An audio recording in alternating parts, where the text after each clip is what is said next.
శ్రీమాత్రే నమ. జయ గురు దత్తాత్రేయ నమ. ఈ వీడియోలో మనం సింహరాశి వారికి ఆగస్టు 1వ తారీఖు నుంచి 15వ తారీఖు మధ్యలో జరగబోయే పక్ష ఫలితాలు పరిశీలిద్దాం. మరి ఈ సింహరాశి వారికి ఈ పక్షంలో ప్రధానమైన మార్పులు, గొప్ప ధనయోగాలు ఏర్పడడం జరిగింది. ముందుగా కుజుడు ధనస్థాన సంచారం. ఈ రాశి వారికి రాశ్యాధిపతి రవి కన్నా యోగకారకుడు కుజుడే ఎక్కువ మంచి ఫలితాలు ఇవ్వడం జరుగుతూ ఉంటుంది. అటు భాగ్యాధిపతిగా ఇటు చతుర్థాధిపతిగా ధనస్థాన సంచారం వల్ల జాతకుడికి అదృష్టం కలిసి వస్తుంది. కుటుంబ సభ్యులపై ఆధిపత్యం వహిస్తూ ఉంటాడు. అయితే కొన్ని విమర్శలు, అభిప్రాయ భేదాలు కుటుంబ సభ్యుల మధ్య వచ్చే అవకాశం ఉన్నది. భూములపైన, స్థిరాస్తులపైన ఆదాయం ఏర్పడుతుంది. ఒకేసారి మీ కుటుంబానికి అంటే వ్యక్తిగతంగా మీకు ఆదాయం పెరగడం వల్ల ఆ ధనాన్ని పంచుకునే విషయంలో కానీ, సద్వినియోగపరిచే విషయంలో కానీ, ఏ విధంగా ఖర్చు పెట్టాలి అన్న విషయంలో కొన్ని అభిప్రాయ భేదాలు మీ కుటుంబ సభ్యుల మధ్య వచ్చే అవకాశం ఉంది. కొన్ని సందర్భాల్లో మీరు కొద్దిగా కఠినంగా వ్యవహరించడం వల్ల కానీ, పౌరుష పదజాలాన్ని ఉపయోగించడం వల్ల కొంతమంది కుటుంబ సభ్యులు హర్ట్ అయ్యే అవకాశం ఉంది. కాబట్టి కొద్దిగా జాగ్రత్తగా మాట్లాడి విషయాన్ని సున్నితంగా తేల్చుకోవడం మంచిది. అలాగే మరి శుక్రుడు లాభస్థానంలోకి రావడం జరిగింది. తృతీయ దశమాధిపతిగా ముఖ్యంగా శుక్రుడు లాభస్థానంలోకి వచ్చినప్పుడు మీ యొక్క కుటుంబంలో, స్నేహితుల్లో, మీ సర్కిల్లో ఉన్నటువంటి స్త్రీలు మీకు ఆర్థిక పరంగా కానీ, మాట సాయం కానీ చేసే అవకాశం ఉంటుంది.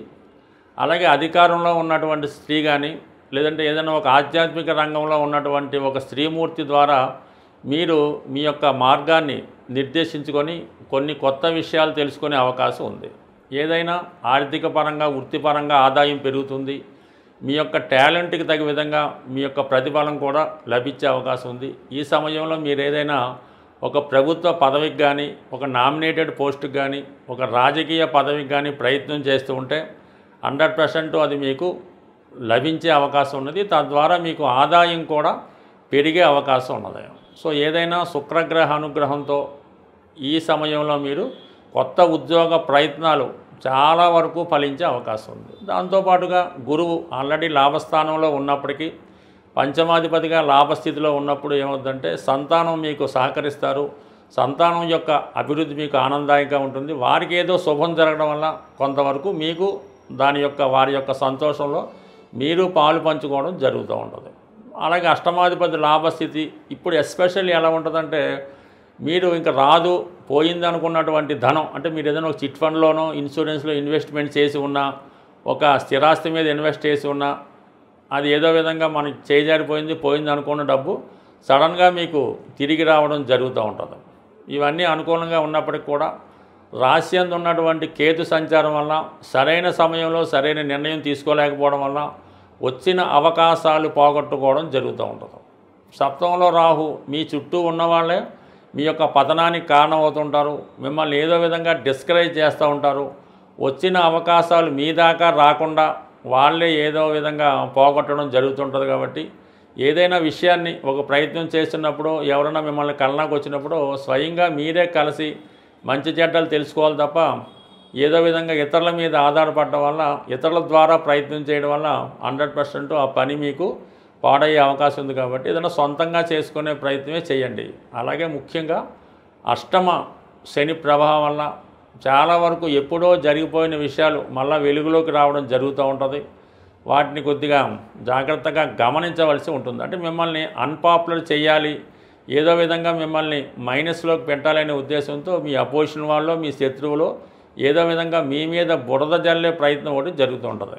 దాని నుంచి బయటపడే ప్రయత్నంలో చాలా వరకు వివాదం వచ్చినట్టే పూర్తిగా స్పందించకుండా నిదానంగా వ్యవహరించడం వల్ల దానికి అవే సర్దుకోవడం జరుగుతూ ఉంటుంది. లేదంటే వాళ్ళు ఏదో టెంప్ట్ చేశారని మనం తొందరపడితే ఇవన్నీ కూడా తిరిగి సమస్య ఒకటి ఉంటుంది. అది వేరే విధంగా పెద్దదై మనల్ని ఇబ్బంది పెట్టడం కూడా జరుగుతుంటుంది. కాబట్టి చాలా నిదానంగా వ్యవహరించండి. బట్ ఈ సమయంలో ఎంత క్లిష్ట సమస్య అయినా, ఎంత గొప్ప సమస్య అయినా అది 100% మీకు అనుకూలంగా తీర్పు రావడం అన్నది 100% జరిగే అవకాశం ఉంది.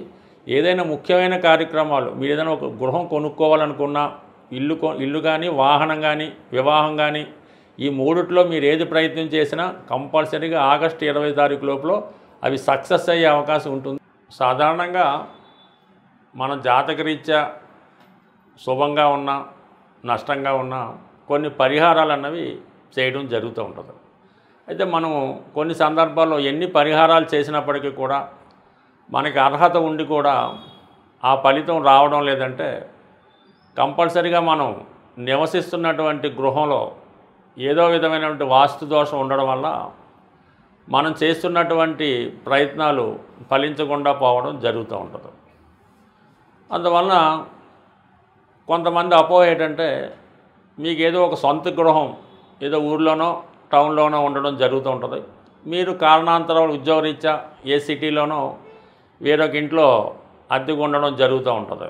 అది కొంతవరకు మీకు అద్దెకున్న ఇల్లు వాస్తుపరంగా బాగున్నప్పటికీ కూడా సొంత గృహంలో ఉన్నటువంటి అంటే ఎక్కడైతే మీరు పుట్టి పెరిగారో మీ పేరుతోనో మీ పెద్దవారి పేరుతో ఉన్నటువంటి గృహంలో ఉన్నటువంటి వాస్తు దోషాలు మీ మీద ప్రభావం చూపడం వల్ల ముఖ్యంగా ఈ విధంగా మనం చేసే ప్రయత్నాలు విఫలమవడం జరుగుతూ ఉంటుంది. ముఖ్యంగా మీరు నివసిస్తున్నటువంటి గృహంలో ఉత్తర భాగంలో దోషం ఉండడం వల్ల నిరుద్యోగ సమస్యలు ఎక్కువగా ఉంటాయి. అందులో యజమానికి కానీ సంపాదించే వాళ్ళకి పని లేకుండా పోవడం జరుగుతూ ఉంటుంది. అలాగే వాయువ్య దోషం ఉన్నప్పుడు వివాహాలు జరగడం చాలా ఆలస్యం అవుతూ ఉంటుంది. వచ్చిన సంబంధాలు వెనక్కి పోవడం జరుగుతూ ఉంటుంది. ఇక నైరుతిలో దోషం ఉండడం వలన ఆ యజమాని మూర్ఖత్వంగా ఉంటూ అసలు వాస్తుని కానీ, దేవుణ్ణి కానీ, భగవంతుని కానీ ఎవరిని నమ్మకుండా ఒక మూర్ఖ పట్టుదలతో ఉంటూ ఆ విధంగా పెళ్ళిళ్ళు చేయకుండా, ఉద్యోగాలు లేకుండా ఇబ్బంది పడడం జరుగుతూ ఉంటుంది.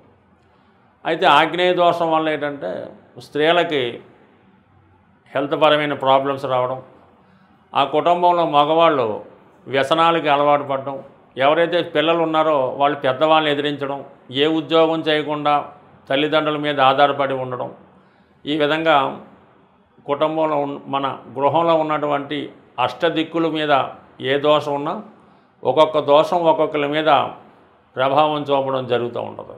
ఈశాన్య దోషం వల్ల పెద్ద సంతానం, ఆగ్నేయం వల్ల ద్వితీయ సంతానం, వాయువు వల్ల తృతీయ సంతానం, నైరుతి ఫాల్ట్ ఉంటే మొత్తం అందరి మీద ప్రభావం చూపడం జరుగుతుంటుంది. కాబట్టి అంటే మీకు ఎన్ని ఇళ్ళున్నా ఎక్కడున్నా ఆ ప్రభావం మీ మీద పడుతుంది. ముఖ్యంగా అమ్మాయిలకి, స్త్రీలకి పెళ్ళైనా కూడా వారి పుట్టింటి వారి యొక్క వాస్తు దోషం మీ మీద ఉంటుంది. కాబట్టి ముందుగా అంటే మనం ఎన్ని ప్రయత్నాలు చేసినా ఫలితం రావట్లేదు, వివాహమై 7-8 సంవత్సరాలు అయింది, సంతానం కలగడం లేదు, ఇటువంటి దీర్ఘకాలిక సమస్యలు ఉన్నవాళ్ళు కంపల్సరిగా ఒకసారి మీ గృహాన్ని, మీ పెద్దల గృహాన్ని, మీ పుట్టింటి వారి గృహాన్ని చక్కగా పరిశీలించుకుంటే అంటే మీతో పాటు మిగతా వారిని కూడా బాగు చేయడం కానీ, వారిని మంచి మార్గంలో పెట్టడం కానీ జరుగుతూ ఉంటుంది. అయితే ఏదైనా చిన్న చిన్న చిట్కాల వల్ల వాస్తు యంత్రం పెట్టినంత మాత్రాన మీ గృహంలో ఉన్నటువంటి వాస్తు దోషం అనేది ఎట్టి పరిస్థితులు కూడా తొలగదు.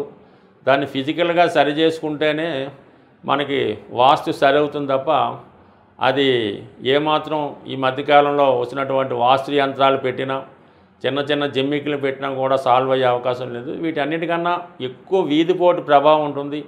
వీధిపోటు ఏ దిక్కు నుంచి వచ్చినా ఆ గృహంలో ఉన్న వాళ్ళకి ఏదో విధంగా సడన్గా జరిగే సంఘటనలు జరుగుతుంటాయి. కాబట్టి కంపల్సరీగా మనం బాగుపడాలనుకుంటే కంపల్సరీగా వాస్తుని సరి చేసుకోండి. జీవితాలు 100% నా అనుభవపూర్వకంగా నేను చాలామందిని సరిచేయడం జరిగింది. వీళ్ళంతా కూడా ఇప్పుడు సక్సెస్ఫుల్గా ఉండడం జరుగుతూ ఉంటుంది. బట్ ఏదైనా ఫిజికల్గా సరి చేసుకోవాలి తప్ప వాస్తుకి యంత్రాలు అయితే 100% పనిచేయవు. స్వస్తి.